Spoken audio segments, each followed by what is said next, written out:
Hello, everybody. Dr. Lonnie Stewart here from the Healthcare Education Transformation Podcast. Are you a physical therapy student about to start studying for the National Physical Therapy Examination? Or maybe you're a professor, a program director, or clinical instructor who teaches DPT students preparing for the NPTE? Either way, we would recommend checking out our sponsor, NPTE Final Frontier, and the community they've built around preparing for and succeeding on the NPTE. That exam and the preparation that goes along with it can be long, tedious, difficult, and stress-inducing, but it doesn't have to be. NPTE Final Frontier has the tactics and resources to help address all of the usual barriers. They even have scholarships to help with NPTE study courses, FSBPT registration fees, and even research opportunities.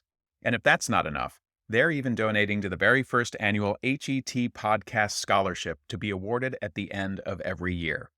Go to npteff.com for all of the details and use code HET for 10% off all purchases. Links to both the NPTE Final Frontier and their scholarship options are available in the show notes. And now, let's get ready to learn. Hello, everybody, and welcome to another episode of the Healthcare Education Transformation Podcast. I'm your host, Dr. F. Scott Field, and I've got with me today an educator of physical therapist assistants, Katie Sutton. Katie, thanks so much for coming on. Tell us a little bit about yourself, your academic journey, and how it's kind of led you to where you're at today. Again, Katie Sutton. I'm a physical therapist assistant. And if you would have told me 20 years ago when I graduated PTA school that I would be a PTA educator, I would have told you you're crazy. Because I don't think that was ever something that kind of was something I'd even thought about. But I'm now finally entering into a time of my life where I think I've been in education more than I've actually been clinic. So, which is kind of weird. So it's starting to kind of like be heavier weighted on the academic side. So yeah, I've been in PTA education since 2012, almost always in clinical coordinating of some sort. I actually dabbled in PT education, DPT education, for just a very short period of time. For about a year, I went and worked for a local PT school and helped them with some accreditation stuff and did some assisting work with clinical education. And that was really fun to see the differences between PT and PTA education.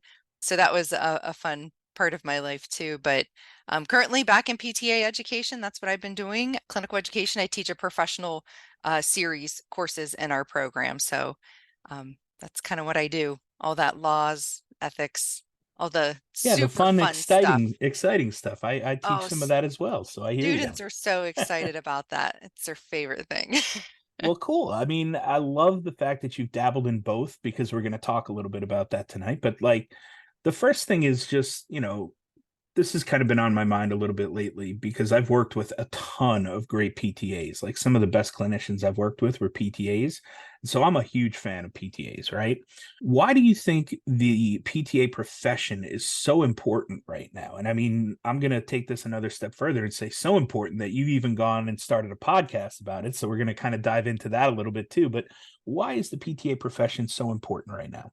Well, I think one of the things that makes that really important right now is we're seeing some ebbs and flows. And if you've been in the profession long enough, you've seen ebbs and flows, and it doesn't really scare me anymore because I know before I graduated PTA school, it was the Balanced Budget Act had occurred and things were crazy and people were losing jobs. And by the time I graduated PTA school in 2004, I could have handpicked wherever I wanted to go and work. And I think every single clinical experience had offered me some type of position. So of course, then it was, doing these ebbs and flows. Well, now we're back into another period here after. I don't know what to blame it on, if it's COVID that changed things or if it's just simply education is changing, if people's direction's changing.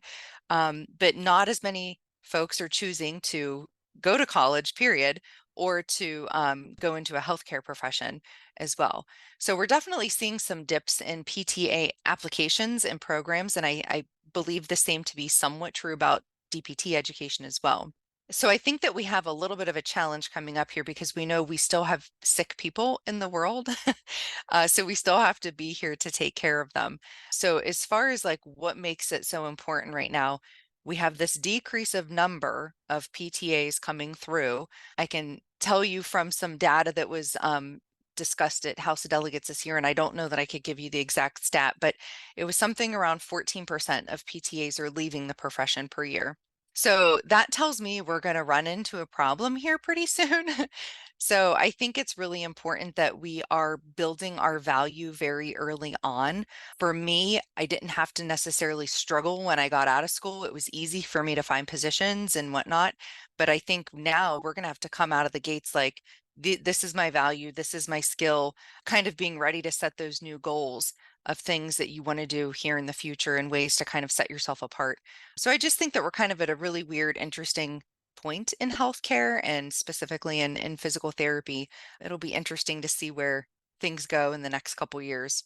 Yeah, I mean, I can confirm numbers are definitely down across the nation for PT applications, and I think that around 2016 or so, they were starting to predict that enrollment numbers for college alone were going to start dipping, and they did. And Mhm. because of that, less people are graduating college, and because of that, less people are applying to PT school. But then also, you throw the COVID curveball in there, and people are just reevaluating life in general, you know? Absolutely. So it's been wild, for It sure. has been wild. And I don't think that we've been able to really pinpoint some of these things because of COVID. Yeah, I think that that really kind of threw a mix in it. Like you said, anybody who's been in education, higher education, we've seen this coming for a little bit, that there was going to be a shift in trends. But like you said, with COVID, that kind of threw everybody for a loop. And I feel like it's a little, I don't know, it's just kind of a little unsteady right now as far as like what the next step is going to be. So I think colleges and universities are really just kind of being very cautious and looking ahead and being very intentional about next steps.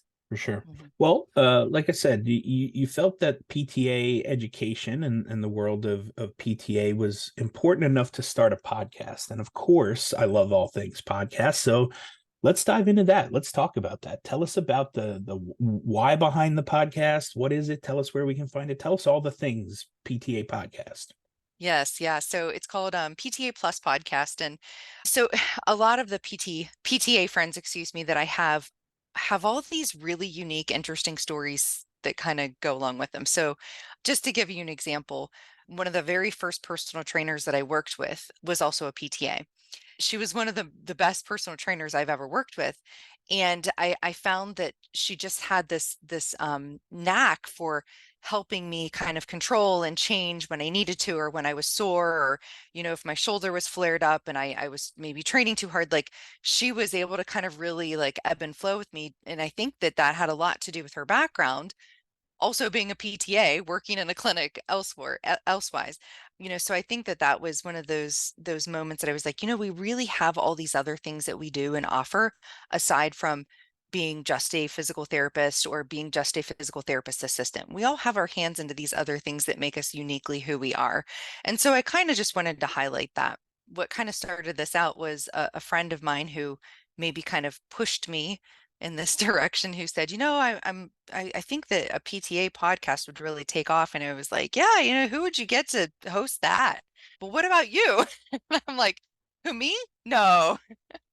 So I think that that's just demonstrates kind of the value of surrounding yourself with a tribe of people who are willing to maybe push you and expand your thoughts and say why not and what if, and I think that that really helps kind of expand your professional network and outreach. And I'm thankful that somebody said, hey, maybe you should try to do this, and gave some additional support there. Yeah, for sure. There's that Jim Rohn quote, right? That you are the sum of the five people you surround yourself with the most, right? And I'm a firm believer of that. And the podcast, I can't even tell you how much my network has grown just because of the podcast. I'm talking tenfold. And I'm Mhm. talking to people and rubbing elbows with people and getting put in rooms and situations that I have no business being in 100% because of the podcast. I mean, my first teaching job was a direct result of having them on the podcast, then going to their open house, rubbing elbows, and then last minute them needing somebody to fill in. And I was like, oh, remember me? I can fill in. They were like, great, you're on. It was like, just a total happenstance thing, but it was 100% because of the podcast. And so I Hmm. love podcasting as a medium because it is just like conversations, and I Hmm. love hearing people's stories.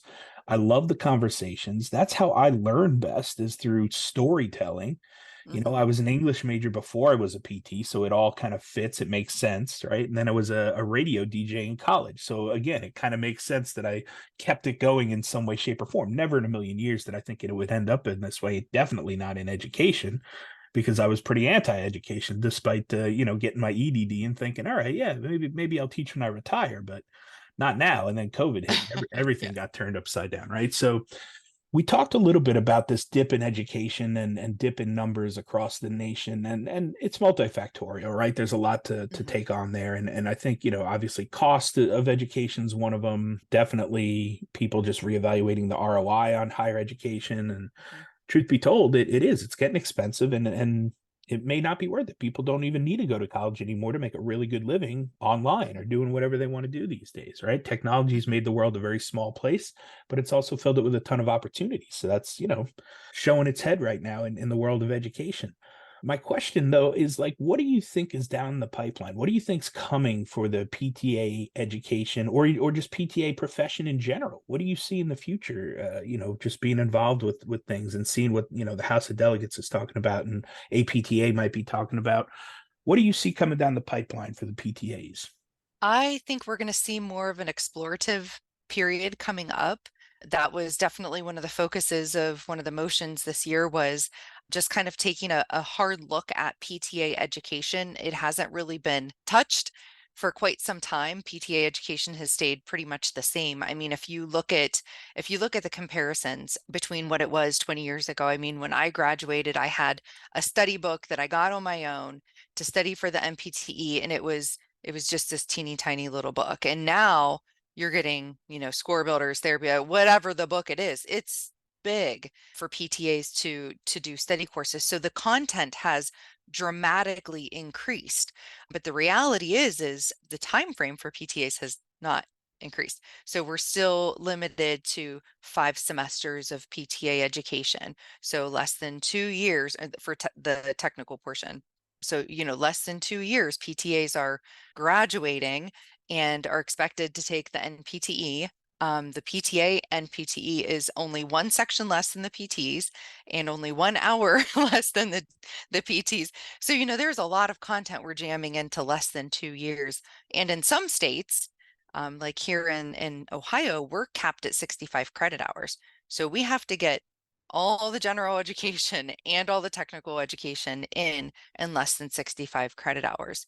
So when you take that information and you see what the expectation is for testing, and you see what the typical PTA is doing locally, what kind of skills they're expected to have, these things are not really matching anymore. And so I think it really is, this is kind of a time is ripe for us to look at this and see what we can do with this, and really look at that education and what the PTA skills are and what they can do, because it's not going to work forever the way it is. Yeah, and I've seen a lot of that exploratory stuff. I've seen a lot more clinics open being owned and run by PTAs. I've seen stretch labs being a big business for athletic trainers and PTAs, because you don't need a lot of the qualifications right off the bat. Even PT students, starting out doing that kind of stuff. I've seen a lot of personal trainers and PTA kind of crossover stuff. I definitely agree with you that now is the time to try things and explore and see what we can do with it, because I see that a lot in the PT field. When PTs graduate, they think, all right, now I'm a PT, and they clock in and clock out, and that's it, right? We're so much more than that, though, and I think that our life experiences and the skills that we learn going through school can help us expand into way more areas than just Mhm. PT or PTA. And I think that needs to be explored a little bit, because I think if we just keep going by the value that Medicare and insurance companies are reimbursing us, I use the air quotes there just because it's a faulty method of getting paid. But like, if we just lean on that, we're in a race to the bottom right now. They just keep cutting and Mhm. cutting and cutting. So at what point does it not make any sense to go to school to become a PT or PTA, because it's just not worth the money that we get in return. So if that's the case, we have to start coming up with some innovative ways to show our value and get paid what we're worth. Yeah, mic drop moment, right? So I guess then the real question that I'm interested in, because this is, education based really, is what did you find being involved in both a PT and a PTA program before? What did you find was some of the differences in educating, PTs versus PTAs? So I was able to really get my hands on a lot of accreditation standards because this specific program was heading into an accreditation cycle. So I was really kind of helping them kind of organize and get things set up for that as well. And it was really interesting for me to look at those differences between the PT and the PTA standards and elements. A lot of them are very, very familiar and similar. So I didn't feel like I had a hard time immediately transferring over to some of the things that were expected. Now, of course, the program was already up and running. Like they were already, an established program and everything. One of the things that was interesting to me was the PT PTA collaboration. And there's only like, I think one standard, and I might be wrong, that PTs are required to meet with that PT PTA collaboration. However, if you think of the nature of the PTA, everything we do is reliant on a PT. So our day-to-day conversation is constantly about, working with your supervising PT and collaborating with your supervising PT and having these discussions and learning and sharing knowledge and whatnot. So, it's very interesting that that's built in. It's inter-threaded through our entire program and who we are and in the scope of our practice. So I always find it interesting because I was, of course, helping with some of their clinical education as well. And some of the students could make it through the entire PT program and never once actually get the opportunity to really do much work with a PTA. So it just blew my mind. But again, by nature of what we do as PTAs, we have to have that collaboration. So it actually offered a really neat opportunity. Now the program that I'm at, and I still stay in contact with that DPT program, and we've set up a PT PTA collaboration between our students. So we've built this really great relationship, and we're trying to kind of launch this and get them doing more things together just to kind of start that relationship. So that's been interesting. If you think of, I don't know, PT and PTA is a marriage, we're asking them to get married right away. Like they don't really get to date much. It's like you throw them into this situation and all of a sudden it's a couple, but there isn't very much of this period of getting to know each other ahead of time. And now for a quick shout out to our newest sponsor, Varela Financial. If you're a physical therapist and you have student loan debt, you got to talk to these guys. What makes them unique is that they view financial planning like running hurdles on a track. And for PTs, the first hurdle many of us run into is student loan debt. Varela Financial will help you get over that hurdle. They not only take the time to explain to you which plans you individually qualify for and how those plans work, but they also take the time to show you what your individual case looks like, mapped out within each option. So if you're looking for help on your student loan debt or any area of personal finances, we recommend working with them. I use Varela Financial personally, and they were able to help me lower my student loan repayment from about $1,800 a month down to about $135 per month simply by finding the right repayment plan that best fit me, my family, and our life goals. You can check them out at varelafinancial.com.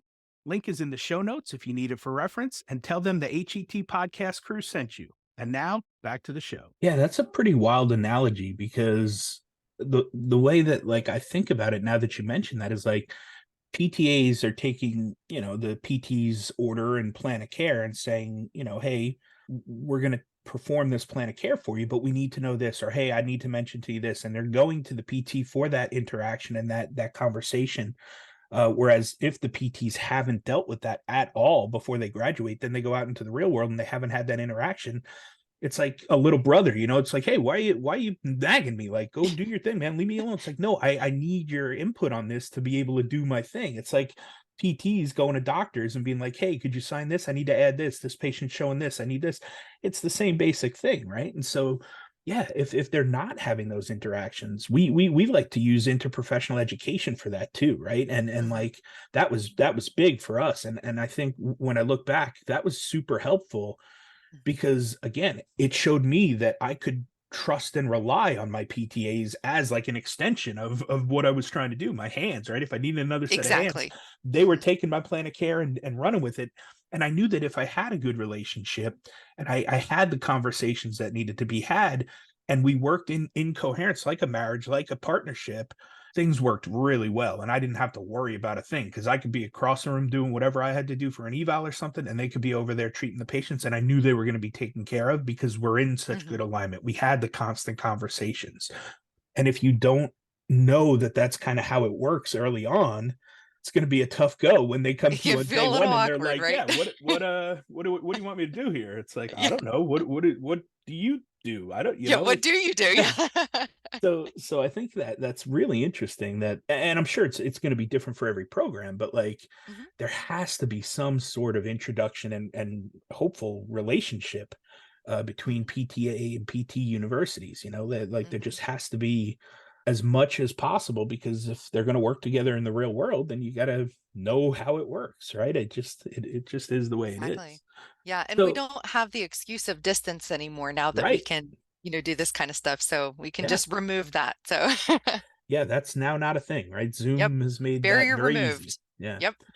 So I guess then my next question becomes like, if somebody's interested in becoming a PTA, right? Like, what are some of the like pros and cons to that, and like, how would you recommend they go about doing that?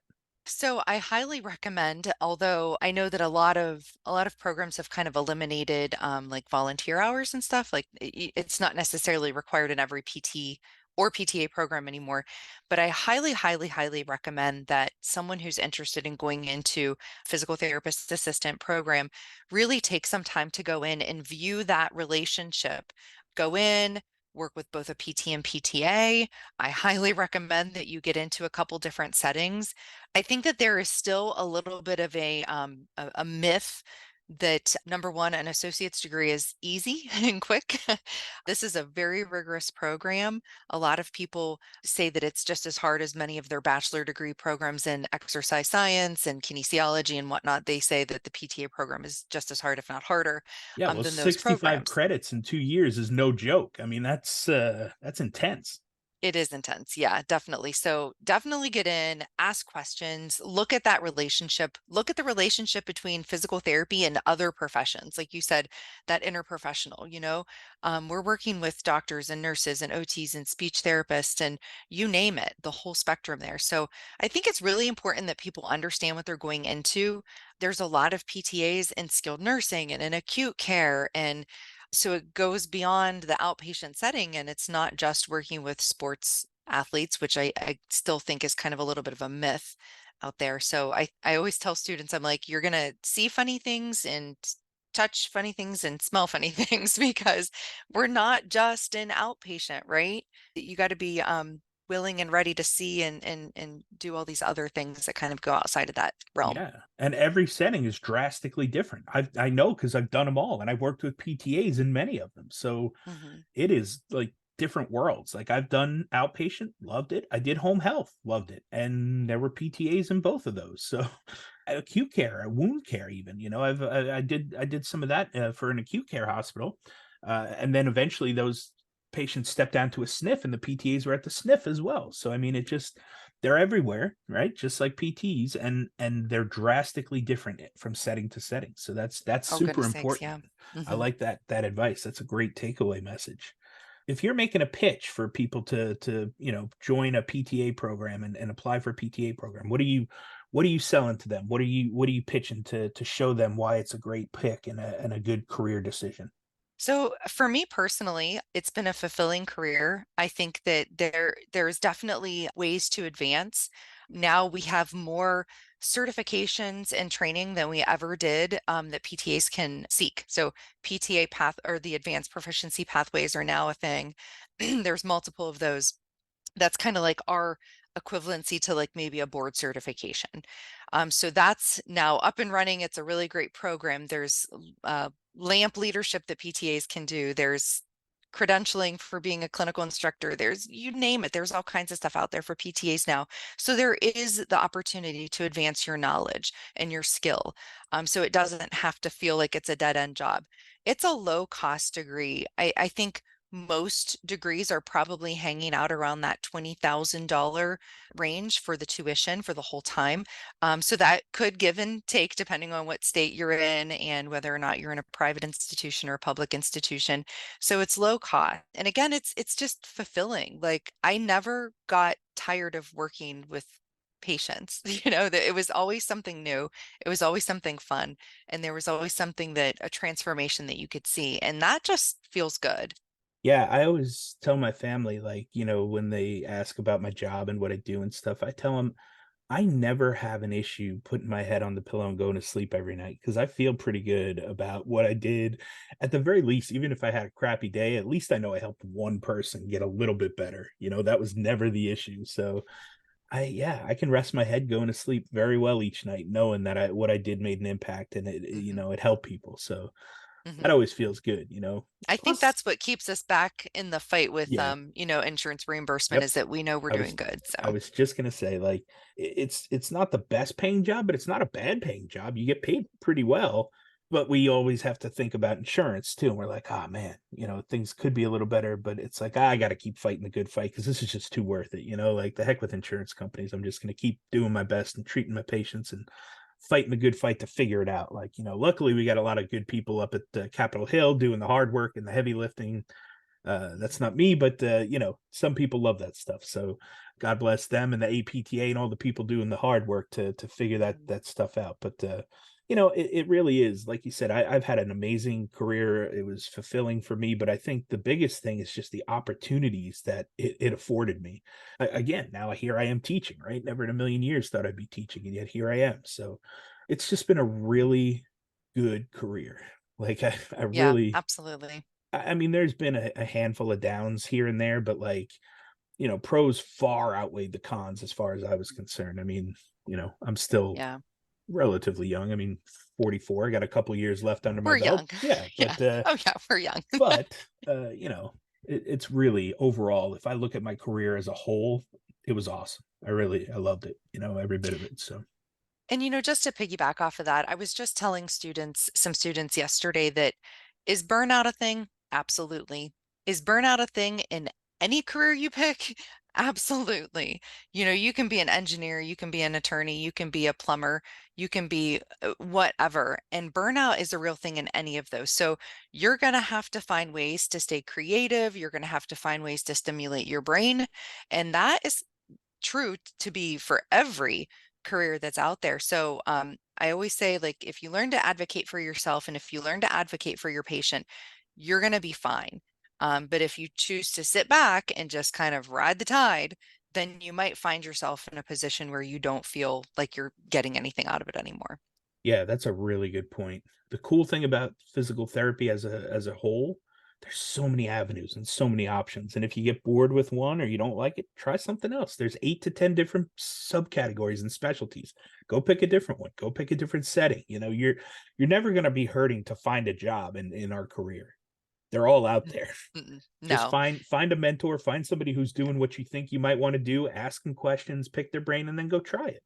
And that's again kind of, and I don't want to like necessarily take us back to the podcast thing, but PTA Plus, I kept thinking, all these folks that I would really love to interview. And I kind of made this list of people. I'm like, oh, I'd love to interview this person and this person, this person. And all of them had something after their name, so it was like, well, this person's a PTA Plus, they're doing this, this, and this. And well, this person, they're doing all of these other things.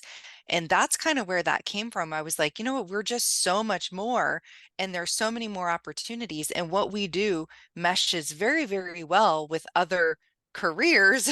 So there can be really great connections in there. You can take the next step in academia and go into dean. You can, supervise other professions. You can go into healthcare administration. And I mean, the door is wide open. So you just got to go get it. I love that. And one of the things that we aim to do here is break down silos and just let people know that we have the authority to do those things. Like we don't need permission. We've been there, we've done that, we've been in the healthcare field, we know what we're doing, we know what we're talking about. utilize those skills for whatever it is you want to do. And if it doesn't exist yet, create it. Go figure it out, Exactly. put it together. So, well, Katie, we ask all of our guests this one final question. And that question is, if you could change one aspect of higher education, whether it be DPT or PTA or whatever it may be, what aspect would you change and how would you change it? I really enjoy PTA education because it is so fast and furious. So there's something that's very inspiring about that because you don't have a whole lot of time to sit around and be like, we're just constantly on the move. So it keeps my brain very stimulated, which is good for someone like me because I can get very distracted very easily. So the busier I Yes. am, the better off I am. But ADHD brain, so I understand where you're coming from. yeah, so the busier I am fine. It's when I have downtime that I'm like, now what do I do next? So I do enjoy the aspect that it's constantly moving.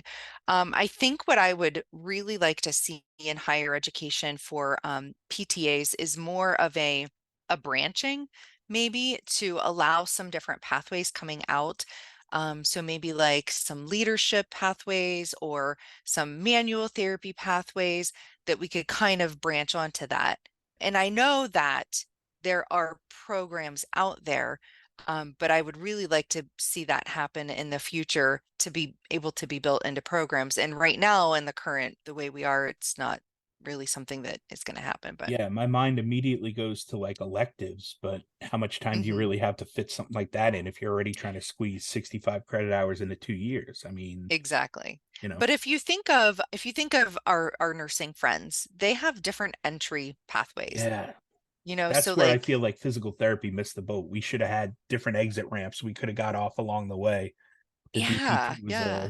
a bold jump. I don't think we thought that one through too well. Yeah. So like, is there a way that there could be some different exit strategies there, different off ramps? Yeah, I love that. So I think that that would be something that's great because, like I said before, the expectation is when these PTAs get a job and they're ready to work, the clinics really want them to be ready to rock and roll. I mean, yes, there's some mentorship that happens, and yes, there's furthering your education and getting your certifications and your specialized training, but what we're kind of limited to isn't always necessarily matching what the clinics would expect for them to be able to do or want them to be able to do. Yeah, I love that. Well, Katie, thank you so much for your time and for coming on and sharing your story. Where can people find the podcast? Where can people find you online if they have more follow up or questions or they've got a great PTA story they want to share? Where can people reach out to you? Absolutely. You can find PTA Plus Podcast on Facebook and on Instagram. You can also find the podcast recorded on Apple, Spotify, iHeart, and Amazon. So it's on all of the channels for podcast. Yeah, anybody who wants to reach out to me is welcome to do so through Instagram, Facebook, or you're welcome to email me as well. Awesome. We'll put all those links in the show notes so that they're easy to find. Katie, thank you so much. Been an absolute pleasure chatting with you. Yes, thanks for having me on. It's been fun. Hello, everybody. Dr. F. Scott Field here, and we don't do this nearly enough. I wanted to thank you as an audience for being here, for listening to the shows. Without you guys, we wouldn't have anybody to geek out with over education and learning and teaching and educating. So thank you for being here, for being, faithful listeners over the years. Also, if possible, we'd love to ask a favor. We don't do this often, but if you could leave a rating and a review on Apple Podcasts or Spotify or wherever you listen to this podcast, we would greatly appreciate it. It helps boost our rankings and our algorithm and really just helps get this message out to more people out there in healthcare education who may need, some of the episodes and the experts that we interview. So if you could, like I said, leave a rating and review, we would greatly appreciate it. And we will see you on the next show.